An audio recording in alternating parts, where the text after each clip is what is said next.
Hello students, আজ class সেভেনের first unit এক্সামের জন্য বাংলা বিষয়ের প্রথম চ্যাপ্টার ছন্দে শুধু কান রাখো এই কবিতা থেকে কিছু গুরুত্বপূর্ণ এমসিকিউ এবং বড় প্রশ্ন এনেছি, যেগুলো তোমাদের ফার্স্ট ইউনিট এক্সামের জন্য বহুত গুরুত্বপূর্ণ। এর বাইরে থেকে কোনো প্রশ্নই আসবে না বলতে গেলে তোমাদের ফার্স্ট ইউনিট পরীক্ষায়। তাই প্রশ্নগুলো তোমরা মন দিয়ে দেখো এবং খাতায় নোট করে নাও, ঠিক আছে? দেখো, প্রথম প্রশ্ন দেখো, ছন্দ কোথায় কোথায় আছে বলে কবি মনে করেন? ঝড়, বাদল, জোছনা, ঝর্ণা, তারা, নদী, পাগ, মেঘ, দিন, রাত্রিতে, এই সব জায়গায় ছন্দ রয়েছে। তারপরের প্রশ্ন দেখো, ঝিঁঝি কখন ডাকে? ঘোর রাত্রে। তারপরের প্রশ্ন দেখো, মনের মাঝে কোন ছন্দ শুনতে পাওয়ার কথা বলা হয়েছে? নদীর স্রোতের। দেখো 4 নম্বর প্রশ্ন, কবিতায় ছন্দে কোন গাড়ি চলার কথা বলা হয়েছে? রেলগাড়ি। ছন্দে কান্না দিলে কী লেখা সহজ নয়? পদ্য। যারা সমস্ত ছন্দ শুনবে তাদের জীবন কেমন হবে? পদ্যময়। পরের প্রশ্ন দেখো, ছন্দে শুধু কান রাখো কবিতাটি কার লেখা? অজিত দত্ত। তারপরের প্রশ্ন দেখো, কবিতায় কী ভুলে যাওয়ার কথা বলা হয়েছে? দ্বন্দ্ব। তারপরের প্রশ্ন দেখো 9 দাগে, কবি কিসে কান রাখতে বলেছেন? ছন্দে। 10 দাগের প্রশ্ন দেখো, ছন্দ কিসে হারায়? ভুল ভাবনায়। তারপরের প্রশ্ন দেখো, কবির মতে কী শোনা প্রয়োজন? জীবনের ও প্রকৃতির ছন্দ। 12 দাগের প্রশ্ন দেখো, পদ্য লেখার জন্য কী প্রয়োজন? ছন্দ জ্ঞান। এবার 13 দাগের প্রশ্ন দেখো, এগুলো এবার সব বড় প্রশ্ন, তোমরা মন দিয়ে দেখো, ঠিক আছে? চিনবে তারা ভুবনটাকে, কারা কীভাবে ভুবনটাকে চিনবে? এই ভুবন বিশাল ও বিপুল, এর চারিদিকে যে ছন্দ ছড়িয়ে আছে সেই ছন্দকে মন ও কান পেতে শুনলে ভুবনটাকে যথার্থ চেনা সম্ভব হয়। কেননা ছন্দের সাহায্যেই জগৎ ও জীবনের সফল ইঙ্গিত অনুভব করা যায় এবং ভুবনটাকে সহজেই চিনতে পারা যায়। দেখো 14 দাগের প্রশ্ন, পদ্য লেখা সহজ নয়। পদ্য লেখা কখন সহজ হবে বলে কবি মনে করেন? জীবন ছন্দময়, জীবনের সেই ছন্দে কান দিতে হবে, মন দিতে হবে। জীবনের ছন্দ সঠিকভাবে অনুভব করতে পারলে জীবন পদ্যময় হয়ে উঠবে। তো আর তখনই পদ্য লেখা সহজ হবে বলে কবি মনে করেন। 15 দাগের প্রশ্ন দেখো, ছন্দ শোনা যায় না গো, কখন কবির ভাবনায় আর ছন্দ শোনা যায় না? উত্তর দেখো, সকল প্রকার দ্বন্দ্ব ভুলে গিয়ে মন না দিলে ছন্দ শোনা যায় না বলে কবি মনে করেন। অর্থাৎ ছন্দ শুনতে গেলে দ্বন্দ্ব বলে একাগ্রচিত্ত হতে হবে। এবার দেখো 16 দাগের প্রশ্ন, নানা প্রাকৃতিক ঘটনায় কীভাবে প্রকৃতির ছন্দ ধরা পড়ে? কান পেতে শোনা যাবে এমন বৃষ্টির আওয়াজ, মানুষের কোলাহল, পাখির ডাক, মেঘের গর্জন প্রভৃতি। আর মন পেতে শোনা যাবে এমন গুরুজনের আশীর্বাদ, আর্তপীড়িতের কান্না, মায়ের স্নেহের আহ্বান। ঠিক আছে? এবার দেখো 17 দাগের প্রশ্ন, মন্দ কথায় কান দিও না, মন্দ কথার প্রতি কবির কিরূপ মনোভাব কবিতায় ব্যক্ত হয়েছে? দেখো, মন্দ কথা, খারাপ বা অপ্রিয় কথা যদি মনে দ্বন্দ্বর সৃষ্টি করে, এক বিরূপ মনোভাবের বিকাশ ঘটায়, তাহলে ছন্দ শোনা যায় না। কবি মনে করেন প্রকৃত ছন্দের সুর শোনাতে না পেলে আনন্দ অনুভব করা সম্ভব হয় না। তাই কবি মন্দ কথায় কান না দিতে নিষেধ করেছেন। আর 18 দাগের প্রশ্ন দেখো, কেউ লেখেনি আর কোথাও, কোন লেখার কথা এখানে বলা হয়েছে?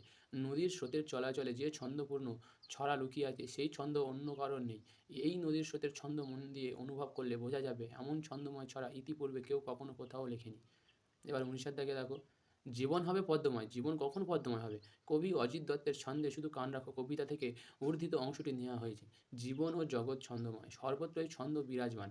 বস্তু জগতের ছন্দ যদি জীবনের প্রতিটি কাজে অনুভব করা যায় তবে জীবন হয়ে ওঠে সহজ ও সুন্দর। কবিতা বা পদ্য হলো মধুর, জীবন আনন্দে। আসল মধুর কবিতা লেখা সহজ হয়ে ওঠে। তাই মন দিয়ে কান পেতে প্রকৃতির সকল উপাদান থেকে ছন্দের স্বাদ অনুভব করতে হবে। এইভাবে জীবনে ছন্দের অনুভূতি সৃষ্টি করতে পারলে জীবন মজা অর্থাৎ আনন্দ আসবে। আর আনন্দের আগমনেই জীবন পদ্মময় হয়ে উঠবে। এবার দেখো 20 দাগের প্রশ্ন,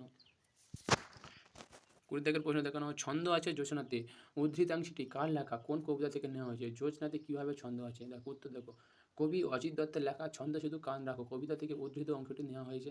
চাঁদের যে মিষ্টি আলো রাতের পৃথিবীকে সৌন্দর্যময় করে তোলে তাকেই আমরা জোছনা বলে থাকি। এই সুমধুর জোছনা আমাদের মনে আনন্দের প্রকাশ ঘটায়। আমরা আবেগে মত্ত হয়ে পড়ি জোছনার মাধুর্যে। জোছনার প্রভাবে যেহেতু আমরা প্রভাবিত হই, তাই বলা যায় জোছনারও নিজস্ব ছন্দ আছে, না হলে তা এমনভাবে মানসিক মত্ত করতে পারত না। এবার 21 দাগের প্রশ্ন দেখো, নদীর স্রোতের ছন্দ যদি মনের মাঝে শুনতে পাও, নদীর স্রোতের ছন্দ কীভাবে মনের মাঝে শুনতে পাওয়া যায়? উত্তর দেখে নাও, কবি অজিত দত্তের ছন্দে শুধু কান রাখো কবিতা থেকে উদ্ধৃত অংশটি নেওয়া হয়েছে। নদী আপন বেগে বয়ে চলে সাগরের উদ্দেশ্যে, নদীর ঢেউয়ের সঙ্গে তাল মিলিয়ে নৌকা চলে, মাঝি গান গায়, নদীর স্রোতের কলতান আমাদের মনে আনন্দের সঞ্চার করে।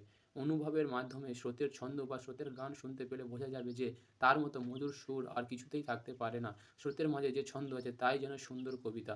এবার দেখো 22 দাগে, জলের ছন্দে তাল মিলিয়ে নৌকা জাহাজ দেয় পারি। জলের ছন্দে তাল মিলিয়ে নৌকা জাহাজ কীভাবে পাড়ি দেয়? দেখো উত্তর দেখে নাও, কবি অজিত দত্তের ছন্দে শুধু কান রাখো কবিতা থেকে উদ্ধৃত অংশটি নেওয়া হয়েছে। প্রকৃত ছন্দময় অর্থাৎ প্রকৃতির সকল কাজের মধ্যেই রয়েছে ছন্দ। ছন্দ ছাড়া জীবন অতিবাহিত হতে পারে না। নদী বা সাগরের তীরে বসলে দেখা যায় ঢেউ এসে পারে ছলাৎ ছলাৎ শব্দে আছড়ে পড়ে। সেই ধ্বনি ছন্দময়, তা রসিক মানুষের মনে সুরের জাগরণ ঘটায়। নৌকা বা জাহাজ ঢেউয়ের তালে তালে মিলিয়ে দূরে যাত্রা করে, সেক্ষেত্রেও ছন্দের চেতনা মনের মধ্যে প্রভাব ফেলে। মন দিয়ে অনুভব করতে না পারলে ছন্দকে ব্যবহার করা সম্ভব হয় না। এবারে দেখো 23 দিকের প্রশ্ন, লাস্ট প্রশ্ন, ঠিক আছে। কিচ্ছুটি নয় ছন্দহীন, উদ্ধৃতাংশের ব্যাখ্যা লেখো। কবি অজিত দত্তের ছন্দ শুধু কান রাখো কবিতা থেকে উদ্ধৃত অংশটি নেওয়া হয়েছে। প্রকৃত ছন্দময়, প্রকৃতির সব কাজেই রয়েছে ছন্দ। ঝড় বাদল, জোছনা, পাখির কোলাহল, ঝিঁঝির ডাক, নদীর কলতান, মোটর বা রেলগাড়ির চাকা, জলের স্রোতে সবেতেই ছন্দ বিরাজ করে। জীবনে ছন্দ থাকলে জীবন পদ্মের মতো সুন্দর ও আনন্দময় হয়ে উঠতে পারে। ভুবনটাই ভুবনটাই চলেছে ছন্দ সুরের সংকেতে, অর্থাৎ বিশ্ব প্রকৃতিতে কোনো কিছুই ছন্দহীন নয়। দেখো স্টুডেন্টস, এই কটাই প্রশ্ন ছিল তোমাদের। এই প্রশ্নগুলোই তোমরা রেডি করো তোমাদের ফার্স্ট ইউনিট পরীক্ষায়। এর বাইরে কোনো প্রশ্নই আসবে না, এই ছন্দে শুধু কান রাখো কবিতা থেকে, ঠিক আছে। আর ভিডিওটি ভালো লাগলে সাবস্ক্রাইব করে রেখে দিও, এমন তোমাদের আরও অনেক চ্যাপ্টার ওয়াইজ ভিডিও আসবে সাজেশান। আর কমেন্ট করে জানিও নিশ্চয়ই তোমাদের কোন ভিডিও আগে লাগবে, আর ভালো লাগে এটা কমেন্ট করে দিও। Thank you.